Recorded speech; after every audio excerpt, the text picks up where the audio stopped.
Quero reforçar o agradecimento já feito pela Dani e também pelo Hélio, a todos os irmãos que, direto ou indiretamente, participaram da STBF.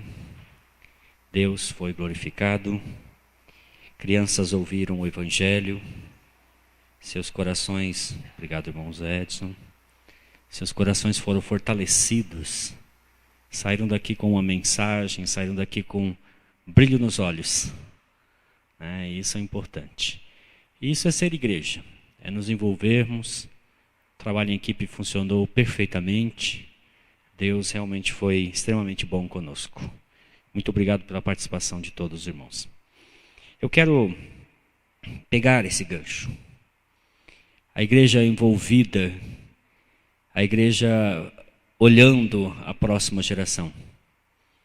Os irmãos preocupados, os irmãos um ajudando o outro na intenção de que o evangelho seja levado adiante, que a próxima geração receba um legado, que a próxima geração receba a mensagem do evangelho, creia no evangelho e proclame o evangelho às gerações seguintes. É dessas coisas que temos falado ultimamente.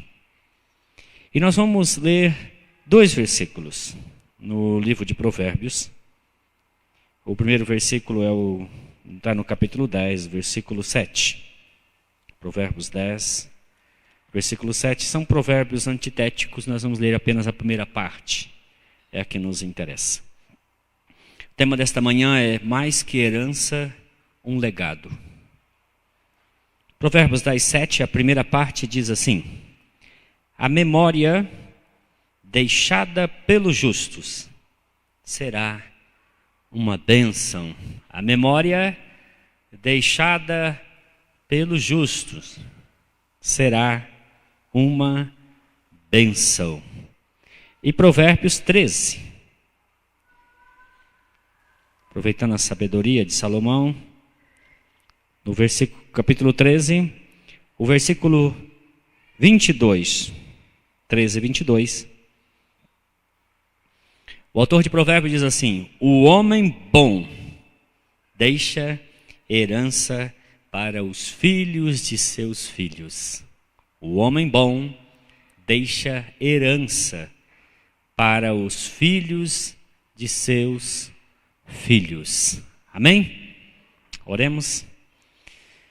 Senhor, que a Tua palavra nos instrua, nos edifique, nos fortaleça, nos confronte, nos desafie também. E que pensemos seriamente nesta manhã sobre a herança que o Senhor nos dá e sobre o legado que o Senhor confia a todos nós, para que transmitamos, para que levemos adiante, para que de abençoados nos tornemos também abençoadores, segundo o exemplo que o Senhor nos dá ao nos abençoar ricamente e ao permitir que sejamos também instrumentos de bênçãos para outros. Pedimos Tua graça sobre nós, Teu Espírito agindo poderosamente, transmitindo-nos o Teu querer em nome de Jesus. Amém. A herança do justo será uma bênção. A memória dele abençoará outros. E o homem bom, ele deixa uma boa herança para os filhos de seus filhos. São palavras abençoadoras. Mas o que é uma herança? Quero falar primeiramente sobre o que é uma herança. Uma herança é um conjunto de bens e obrigações deixados por uma pessoa falecida a seus sucessores. Assim, a herança pode ser uma coisa boa, também pode ser uma coisa ruim. Pode ser um bônus, que são os bens, ou pode ser um ônus, que são as dívidas, as obrigações. A herança pode ser também tangível ou intangível. Tangível são aqueles bens, por exemplo, deixou um sítio, deixou um carro, deixou uma propriedade, deixou uma empresa. Intangível são aqueles bens que não se podem ser tocados, mas deixados pelos pais, como uma boa educação, uma boa formação acadêmica, um exemplo a ser seguido, uma influência, algo nesse sentido que não se traduz em elementos que possam ser ditos como bens tangíveis. E o que é um legado? O legado é também uma herança. Só que é uma herança de natureza distinta, é uma herança intangível. Não diz respeito aos bens em si, embora possam também, evidentemente, envolver os bens. Na verdade, o legado diz respeito a coisas que não são passíveis de serem dissipadas, ou seja, não se perde. Por exemplo, o conhecimento. Nós podemos falar, por exemplo, do legado dos grandes pensadores de outrora, né? Platão, Sócrates, Aristóteles, Francis Bacon e outros tantos que colaboraram com o pensamento. Também podemos falar de Stephen Hawking, Paulo Freire e outros tantos que contribuíram para que a humanidade evoluísse em seu conhecimento. Podemos falar de influência. Influência essa também positiva, que nos ensina bons costumes, bons modos, boas maneiras de viver e assim por diante. Nós temos diversos exemplos que poderíamos citar na política, na cultura, nos esportes e em tantas artes que nós recebemos dos nossos antepassados. Também bons exemplos, pessoas que viveram uma vida dedicada ao outro, né? Madre Teresa de Calcutá, uma vida dedicada ao serviço a Deus, como John Wesley, como João Calvino, como John Stott, e outros podemos citar assim como exemplos de pessoas dedicadas a um objetivo de vida. Também o modo de viver, como as pessoas viveram, como elas se desprenderam, como elas viveram em simplicidade, ou como elas conseguiram obter sucesso naquilo que fizeram, né? Então, por exemplo, quando se fala em publicidade, em produção, Walt Disney, quando se fala em teatro, né? Charles Chaplin e outros tantos, que dão exemplo de como eles obtiveram resultados excelentes, fazendo coisas de maneira muito magistral. E também obras tanto literárias como também aquelas obras de arte, né? Nós temos diversos artistas na história da humanidade e nós temos diversos escritores como C.S. Lewis, como Dostoiévski, e temos artistas como Oscar Niemeyer e outros da antiguidade ou mesmo da atualidade que deixaram um legado. O legado é essa contribuição que alguém ou um grupo de pessoas dá para a posteridade. Deixa para eles como um referencial para que eles possam pensar como estão vivendo à luz daquilo que seus antepassados viveram. Mas aí nós entramos em um grande dilema. O pastor Dinarte Barradas, conheço pessoalmente, ele é o diretor do Ministério Growing Kids no Brasil. É o Ministério Educação de Filhos à Maneira de Deus. O pastor Dinarte Barradas estava pregando numa igreja, primeira igreja batista de Macaé. E ele, em sua preleção, levantou o seguinte questionamento. Os pais geralmente se encontram em um dilema. Eles ficam pensando, deixo uma herança para os meus filhos ou os preparo para herdarem a herança que eu deixar, ainda que não seja uma herança expressiva? O que eu devo fazer? Há pais que se esforçam grandemente por constituir uma quantidade de bens que possam de alguma maneira dar a seus filhos uma tranquilidade ou um começo melhor do que o deles. Mas lamentavelmente, por não entender o que realmente envolve um legado, acabam deixando de preparar esses filhos para receberem a herança deixada. E às vezes alguns pais amargam lamentavelmente, ainda em vida, a decepção de ver toda a riqueza amealhada por eles ser dissipada por seus filhos que não estavam preparados para recebê-las. Então o que fazer? O dilema é, deixo uma herança ou preparo os herdeiros? Pastor Dinarte diz: faça as duas coisas simultaneamente. Sim, esforce-se por deixar uma herança para os seus filhos. Esforce-se para que o seu filho possa viver ou ter condições melhores de vida do que você. Ele possa começar em um ponto de vida melhor que o seu. Eu recebi um legado de meu pai. Ele não recebeu instrução. Ele tinha a 4ª série do ginásio, do fundamental. Ele escrevia relativamente bem, mas não muito bem.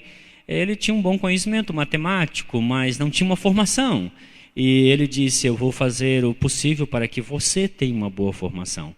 Então, se eu tenho uma boa formação, dou graças a Deus pelo legado deixado por meu pai, que me deu condições de começar numa condição melhor que a dele.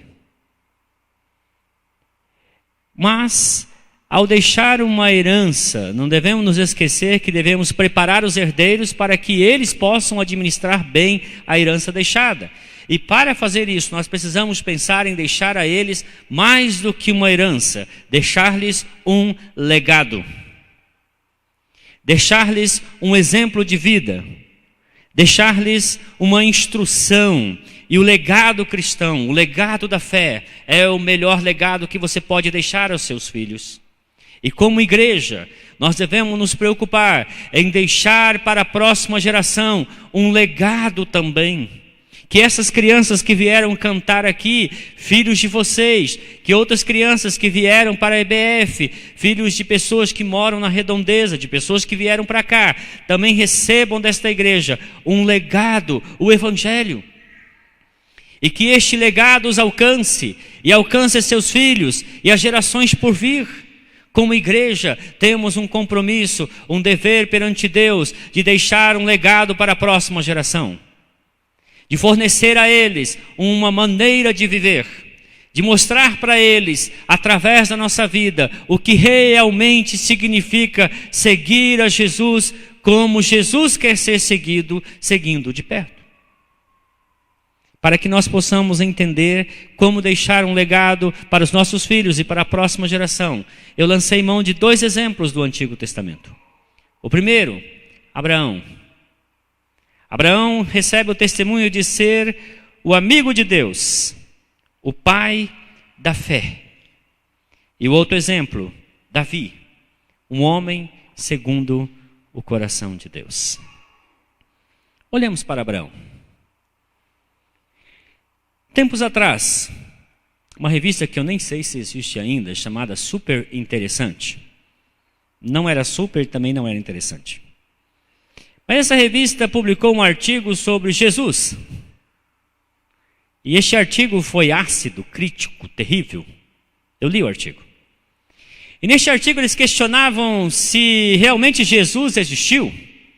Se os apóstolos não inventaram Jesus para formar uma religião, para de alguma maneira expressar suas opiniões e assim por diante.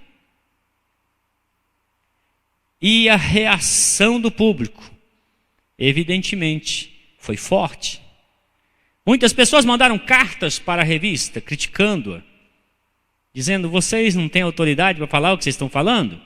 Disseram que além dos evangelhos não havia evidência nenhuma da existência de Jesus, e as evidências todas eram suspeitas. Inclusive diziam que Flávio Josefo foi plagiado e aumentaram a descrição para lhe falar de Jesus. A reação em relação à matéria de Jesus foi expressiva. Não contente com isso, não aprenderam a lição. Tempos depois eles escreveram um artigo sobre Maomé. Aí a reação veio do mundo todo, porque os islâmicos reagiram fortemente, inclusive com ameaças.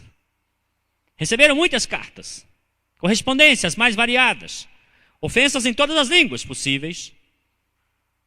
Porque eles estavam questionando algumas coisas de Maomé, algumas coisas faziam sentido, outras absolutamente era calúnia mesmo.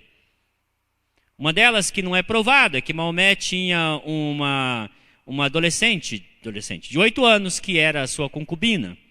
É possível, mas não é provado historicamente isso.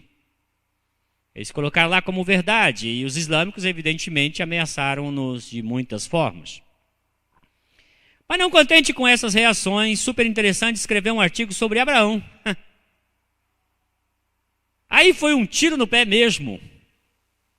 Porque se provocaram Jesus, o fundador do cristianismo, se provocaram Maomé, o fundador do islamismo, ao falar de Abraão e questionar até mesmo a existência de Abraão, ou se realmente Abraão fez o que fez, se foi quem foi, se não era mero peregrino, um Zé Ninguém, um Zé Ruela perdido no deserto, a reação foi maior ainda, porque eles mexeram com o homem que é, de alguma maneira, o fundador das 3 maiores religiões monoteístas do mundo. O cristianismo, o islamismo e o judaísmo. E aí choveu carta. A reação foi muito maior que Jesus, Maomé, porque Abraão é visto como o homem fundador dessas 3 maiores religiões do mundo. E nós estamos falando de 1/3 da humanidade. Será que Abraão era um homem influente? Será que Abraão deixou um legado? Com certeza. E é super interessante descobrir isso da pior forma possível. Quem foi Abraão? Abraão foi um homem escolhido por Deus. Gênesis 12 nos diz que Deus o chamou. Ele ouviu a voz de Deus e ele, ao ouvir o chamado divino, ele recebeu uma promessa de Deus. A promessa é: Abraão, eu vou te abençoar. E você será uma bênção. E através de você, eu abençoarei todas as nações da terra. Todas as nações da terra. Promessa de Deus. Abraão, então, em obediência, sai de Ur e vai peregrinar na terra prometida.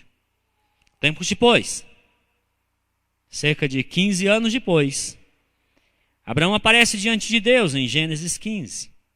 E ele conversa com Deus e diz: Deus, um homem nascido na minha casa, o Damasceno, o homem que está servindo em minha casa, Damasceno Eliezer, será o meu herdeiro. E Deus diz para ele: Abraão, de forma alguma, o teu herdeiro nascerá de você. Será seu filho legítimo. E Deus o fez adormecer e disse a ele: Abraão, saiba, sua geração será peregrina por 400 anos. Depois eu trarei a sua geração para cá e vocês possuirão esta terra. Um filho nascido de você será o seu herdeiro. Eu confirmo a bênção sobre você. E a Bíblia diz: creu Abraão em Deus. Ele ouviu a voz de Deus, ele creu em Deus. Viveu peregrino. O autor de Hebreus, no capítulo 11, diz que ele, como também Isaac e Jacó, que eram também herdeiros com ele da mesma promessa, viveram ali no deserto e não tiveram sequer 1 metro quadrado de herança enquanto vivos. A única terra que podiam dizer que era sua, eles compraram para o sepulcro de Sara.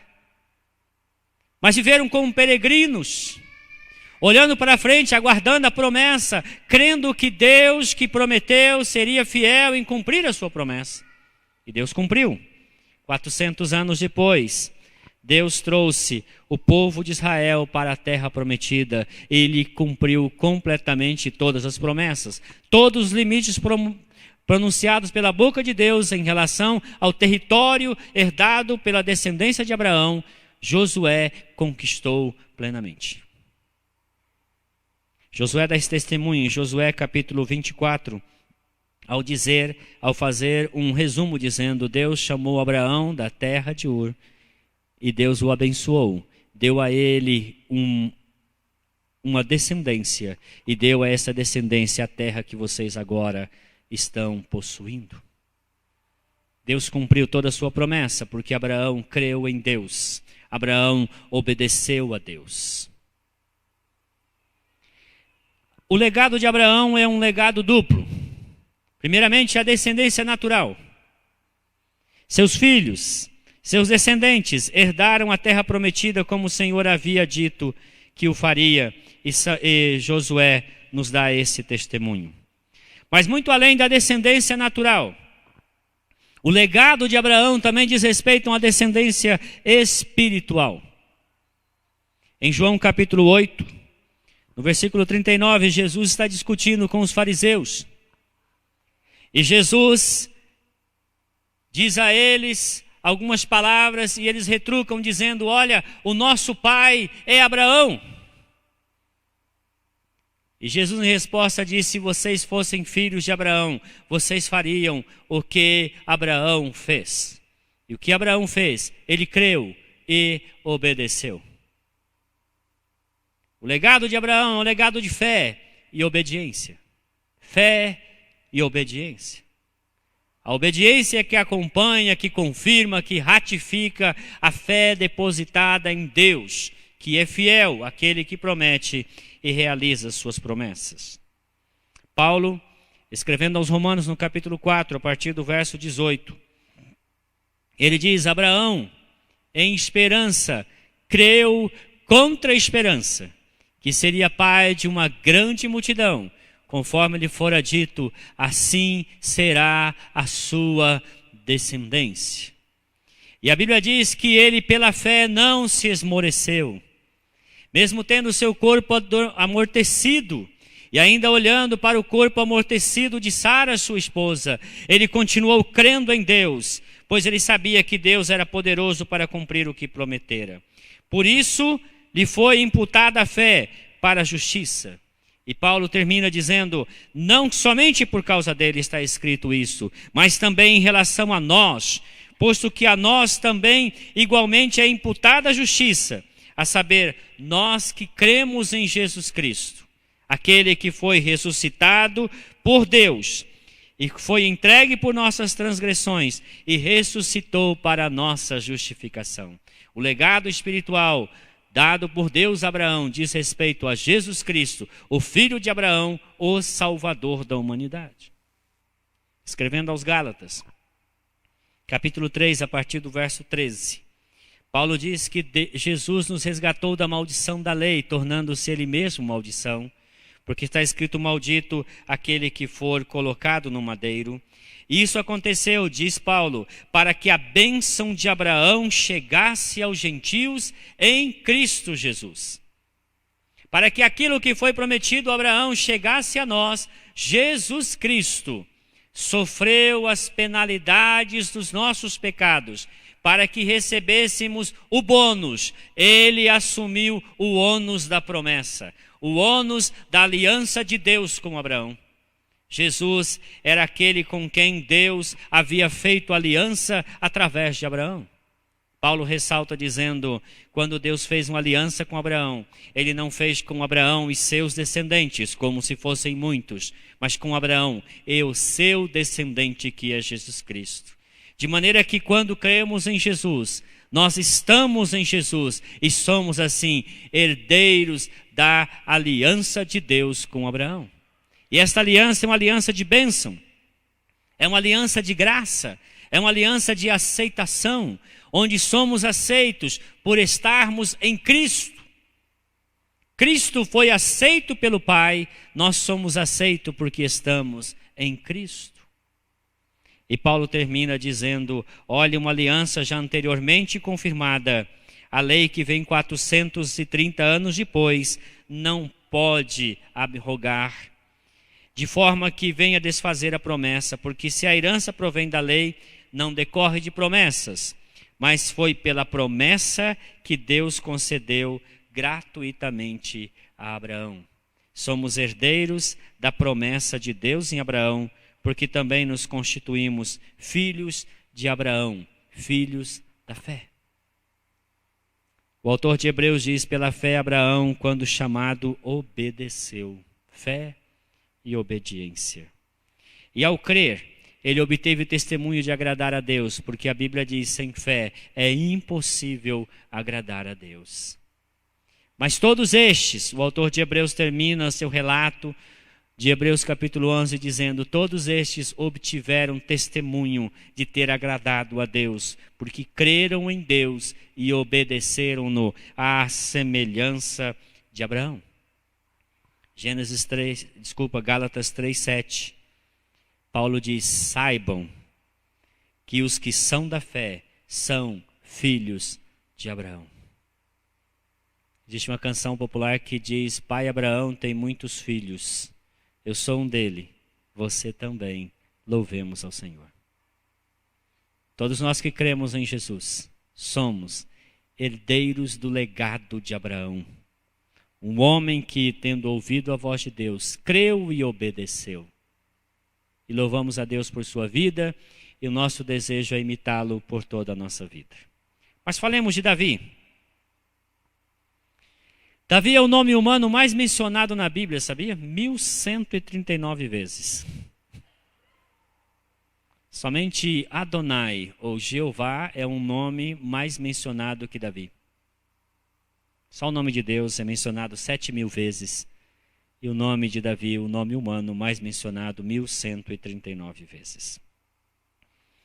Paulo discursando, em Atos capítulo 13, ele diz assim: Deus ressuscitou dentre os mortos a Jesus Cristo, para que cumprisse a nosso favor as santas e fiéis promessas feitas a Davi.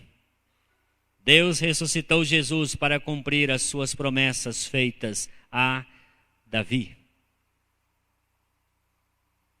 E ele continua: porque tendo Davi servido a sua própria geração, conforme o desígnio de Deus, adormeceu e foi para junto de seus pais e viu corrupção. Mas o descendente de Davi, Jesus Cristo, a esse Deus não permitiu ver corrupção, porque está prometido lá no Salmo 16, porque tu não permitirás que o teu santo apodreça no túmulo. Literalmente está escrito assim: não permitirás que o teu ungido veja a corrupção. E esta promessa dizia respeito à promessa que Deus havia feito a Davi. Davi se tornou um referencial de bom governante. Os reis que seguiram a Davi, seus descendentes, eram avaliados à luz de sua conformação ou não conformação a Davi. Por exemplo, Salomão. Salomão fez o que era mal perante o Senhor, não perseverou em seguir ao Senhor como Davi, seu pai. 1 Reis 11:6. Seu neto, Roboão, assim fortaleceram o rei de Judá e corroboraram com Roboão, filho de Salomão, por 3 anos. Porque 3 anos andaram no caminho de Davi e Salomão. Abias, o neto, andou em todos os pecados que seu pai havia cometido antes dele. Seu coração não foi perfeito para com o Senhor seu Deus, como o coração de Davi, seu pai. O mesmo se diz a respeito de Asa, que andou diante do Senhor de maneira reta, como andou Davi, seu pai. Ezequias fez o que era reto perante o Senhor, segundo tudo o que fizera Davi, seu pai. Davi pode não ter sido um bom pai, um dia falaremos sobre isso, mas Davi foi um bom rei. Um exemplo de homem que temia o Senhor e buscava justiça no que diz respeito às questões políticas. Josias, ele fez o que era reto perante o Senhor e andou em todo o caminho de Davi. Josafá, o Senhor foi com Josafá porque andou nos primeiros caminhos de Davi, seu pai, e não procurou os Baalins. Mas o maior legado de Davi é que o Messias seria chamado seu filho. Em Mateus 22, no embate contra os líderes religiosos de seu tempo, Jesus lhes pergunta: de quem o Messias é filho? E eles respondem prontamente: de Davi. Sim, o Messias é o filho de Davi.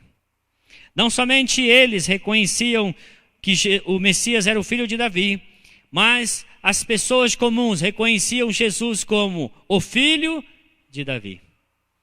Quando Jesus entra em Jericó, um cego chamado Bartimeu clama dizendo: Jesus, filho de Davi, tem misericórdia de mim. E quando as pessoas mandam ele se calar, ele clama mais alto e chega a gritar dizendo: Jesus, filho de Davi, tem misericórdia de mim. A palavra filho é usada nesse contexto como uma figura de linguagem chamada hebraísmo. O que é um hebraísmo? Um hebraísmo é uma figura de linguagem onde você atribui características de um ao outro. Por exemplo, se diz filho de Abraão, aquele que imita Abraão em seus atos e atitudes.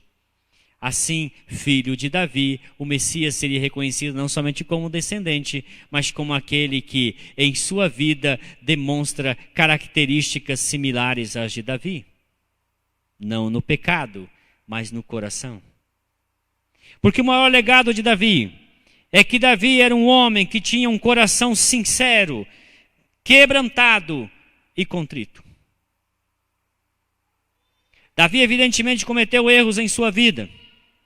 Como governante, acabou cometendo alguns deslizes.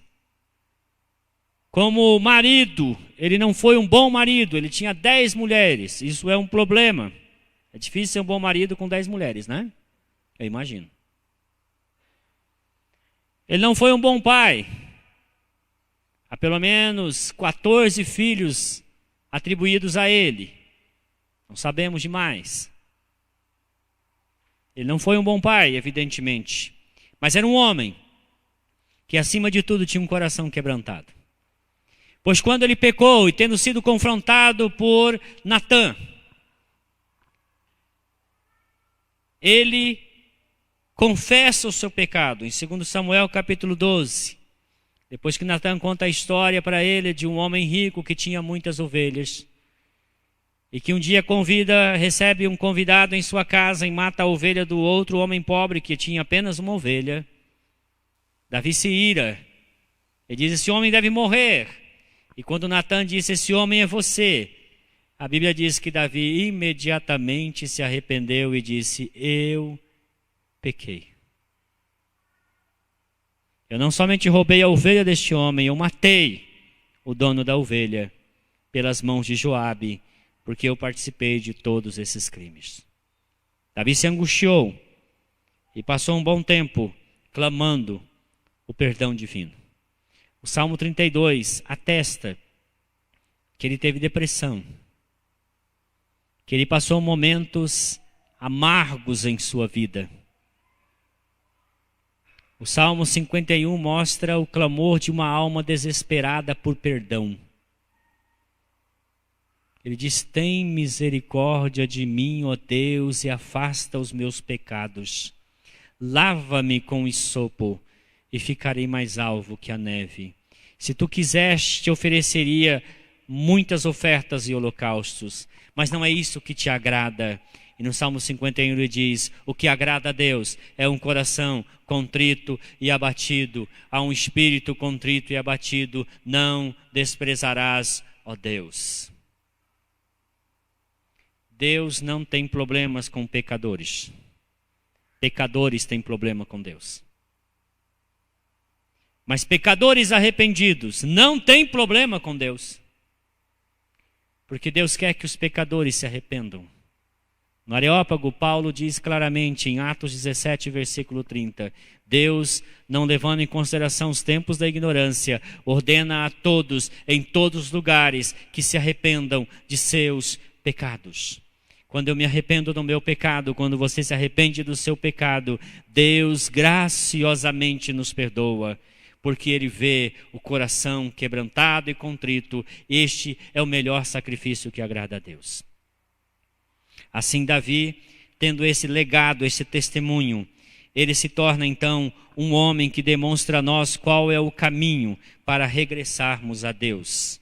E na parábola dos 2 filhos, conhecida também como a parábola do filho pródigo, o filho mais novo entendeu isso, e quando se viu na miséria, ele disse, eu vou me levantar, eu vou voltar para a casa do meu pai, eu vou dizer, eu pequei.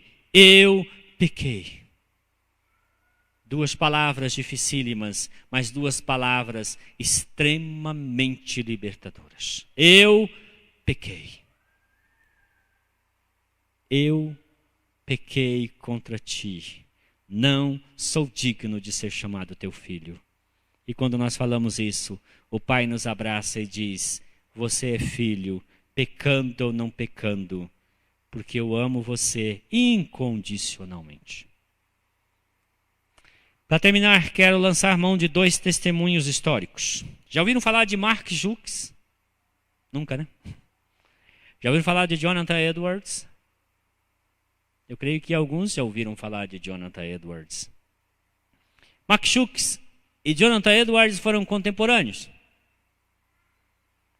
Um homem chamado Al Sanders escreveu um artigo chamado Crisis in Morality, Crises a respeito da moralidade, e ele publicou esse artigo.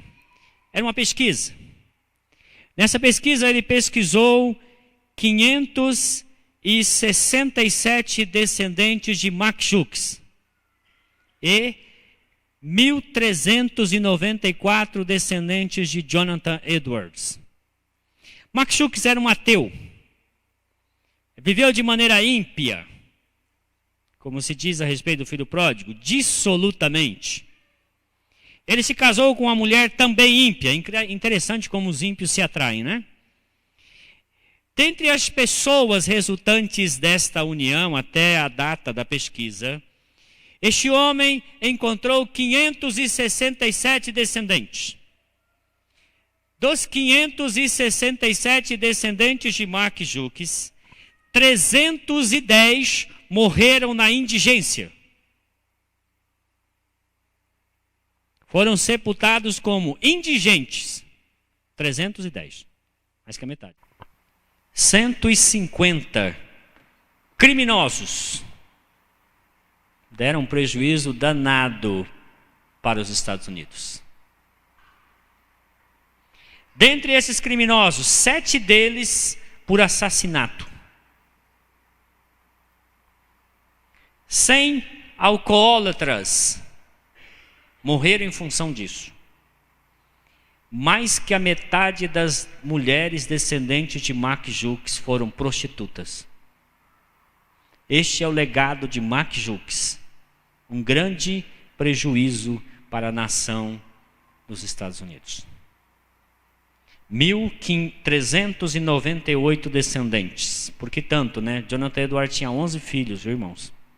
11 filhos. Brincadeira, né? O cara era pastor da igreja, escreveu inúmeros livros, ainda teve 11 filhos. E todos os filhos chegaram à idade adulta. Algo raríssimo naquele tempo.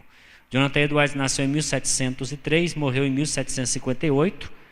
Ele foi pastor da igreja de Northampton, por algum tempo co-pastor com o seu avô. Depois pastor por 23 anos dessa igreja. No seu ministério aconteceu o primeiro grande despertamento espiritual em 1740, 1743. Ele foi um dos mais expressivos líderes do século XVIII, juntamente com John Wesley e alguns outros nomes famosos na história da igreja. Ele foi missionário por algum tempo e morreu na função de diretor da escola Yale, na cidade de New Haven, nos Estados Unidos.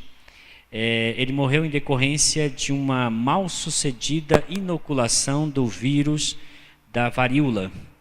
Ele aceitou ser cobaia e o teste não deu certo. Morreu aos 55 anos de idade, deixando Sarah Pierrepont com 11 filhos. Ela deu conta dos 11 filhos de Jonathan Edwards. As filhas se tornaram esposas de pastores.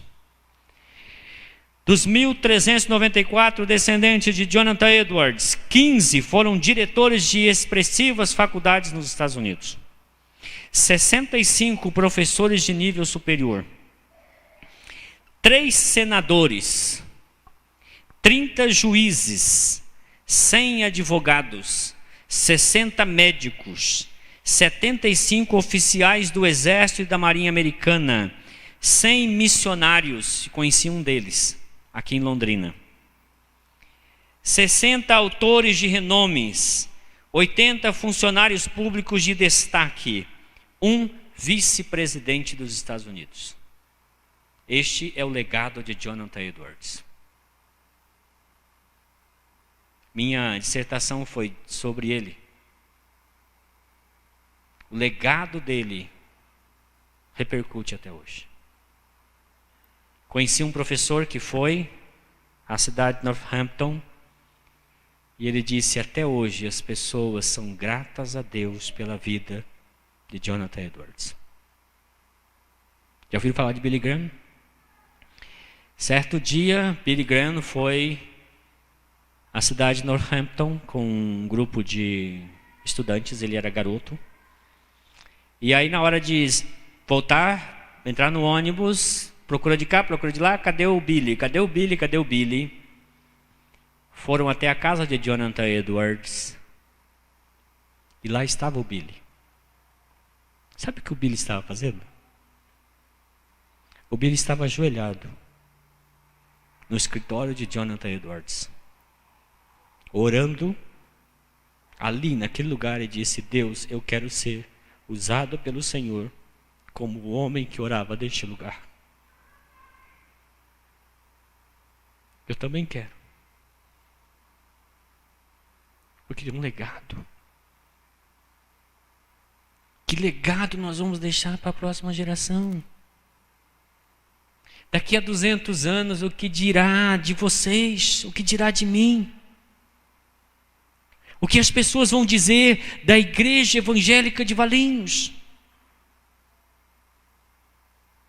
Foi ela influente na sua geração? Impactou as gerações seguintes? Ou se dirá a respeito dela o que tem sido dito a respeito de algumas igrejas da Inglaterra?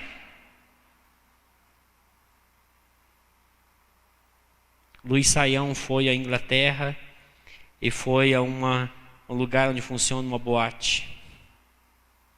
Sabe por que ele foi nesse lugar? Não foi no dia da festa, tá, irmãos? Ele foi lá porque nessa boate está um púlpito onde John Wesley pregou. Porque esta boate era a antiga igreja onde onde John Wesley pregou diversas vezes. E lá está escrito assim: neste púlpito pregou John Wesley. O dono da boate manteve o púlpito. Ele foi lá, orou e disse: Deus, tem misericórdia da igreja brasileira. Não deixa acontecer com ela o que aconteceu com essas igrejas na Inglaterra. Eu espero que nunca esse lugar se torne uma boate. Para isso, queridos, nós precisamos ter um compromisso com Deus, de deixar um legado para as próximas gerações, de influenciar as pessoas enquanto elas são crianças, são pequenas, receber o Evangelho, levar o Evangelho, seus filhos, os filhos de seus filhos, levando adiante a mensagem do Evangelho, vivendo para a glória de Deus, trazendo o reino, sendo instrumentos de Deus para abençoar muitas gerações. Não há sucesso sem sucessão. Se não tivermos sucessores, nós fracassamos. Por isso vamos olhar para a próxima geração como a continuidade daquilo que temos vivido.